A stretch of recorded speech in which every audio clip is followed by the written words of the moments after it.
We see the story of Jesus going to the cross, and everything seems to kind of be hand in hand. And then there's this one character that seems to interrupt the narrative. His name's Barabbas. We don't even know much about him except that he's a murderer, a leader of an insurrection, a rebel. And why he's even mentioned, sometimes I'm not so sure. It's like, what? This is about Jesus going to the cross. So in this moment, Pilate thinks, I hold the destinies of these two men in my hand. I know the Jews have a tradition that on a holy day, I will release one of the prisoners on death row. Pilate stands on this audacious stage, who now presents Jesus, Son of the living God, versus Barabbas, the thug and rebel. He says, all right, who do you want? This is blasphemy. This has gone too far. There's no comparison. This is a rightful prisoner, a man who should be on death row. He's a rebel against Rome. He leads a rebellion. He murders people. He's a bad man. He's a thug and he's a crook. He deserves the chains and he deserves the crucifixion. Jesus?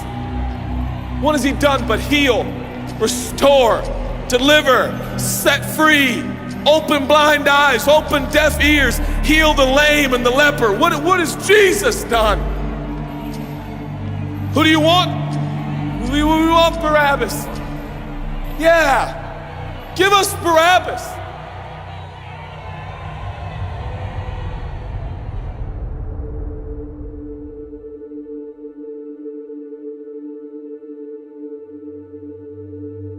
People say, give us Barabbas. The Roman soldiers come up and they put the key in and they unlock Barabbas from his chains and shackles. And he walks down the platform, welcomed by all of his thug friends. Yeah, the people love me. Yeah, that's right. I don't even know who this Jesus guy is, but all I know is my people love me.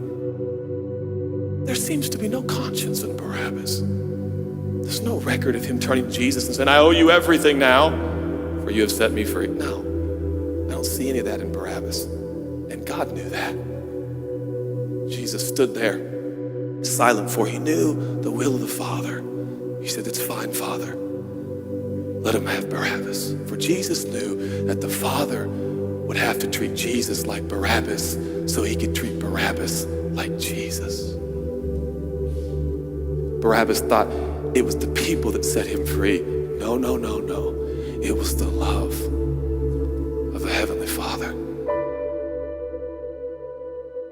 When I look at the story, I realize who Barabbas really is. That's me. That's you. That's us. And I was reading this the other day, and I felt God speak to me. I love Barabbas. I love him. But God, he's bad, man. I love him. And I wanted him to go free. But didn't you know that he probably would have never acknowledged the free gift? Yeah, but I love Barabbas. For while we were still sinners, Christ died for us. God sent his son for Barabbas, even the one he knew would walk away from Jesus and his free gift and never come back. He loves him. And the nerve, the gall, and the audacity of believers to think, I got saved by grace, but now that I'm in this deep, dark place of bondage, I better work hard to get myself out. What? That's the opposite of the gospel. Are you bound? Are you held under the power of this temptation, this sin, the sexual urges?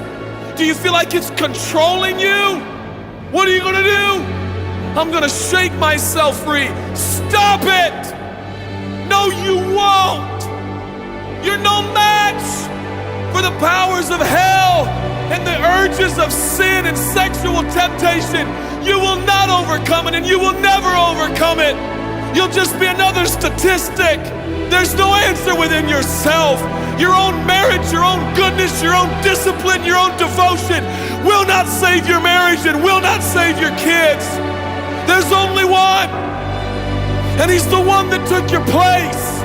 He's the one that stood silently on the platform with Pilate and said, yes, let him have Barabbas. Take me.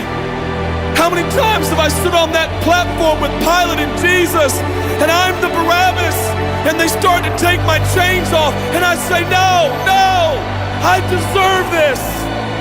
I deserve the guilt. I deserve the shame. I deserve the consequence. I deserve it.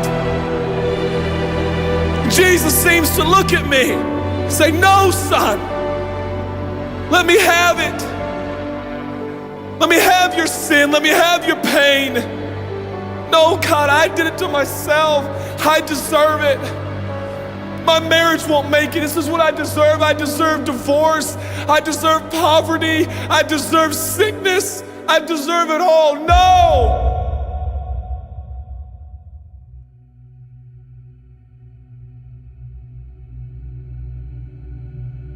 God, I'm so ashamed. Give me your shame. But God, what if I do it again? I'll still be here. Oh, God, I don't want to hurt you. I love you. I don't want to do this anymore. Give me your sins, son.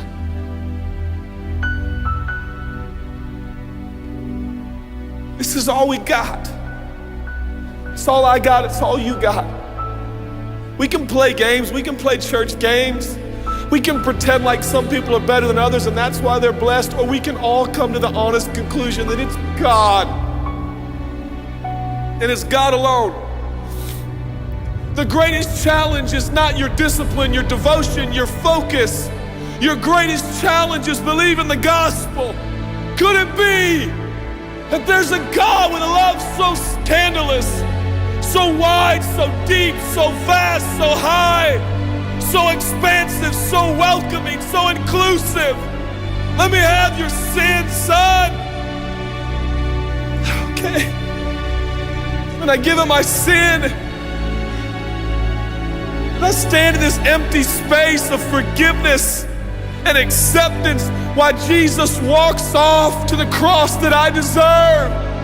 I see him walking to the post to be whipped. As I stand a free man, all the attention is turned now. And I feel the love of God saying, go, son, live your life. I'll pay the price. Where did we get off thinking that we were gonna set ourselves free? It's still Jesus. It'll always be Jesus. It'll never stop being the power of Jesus.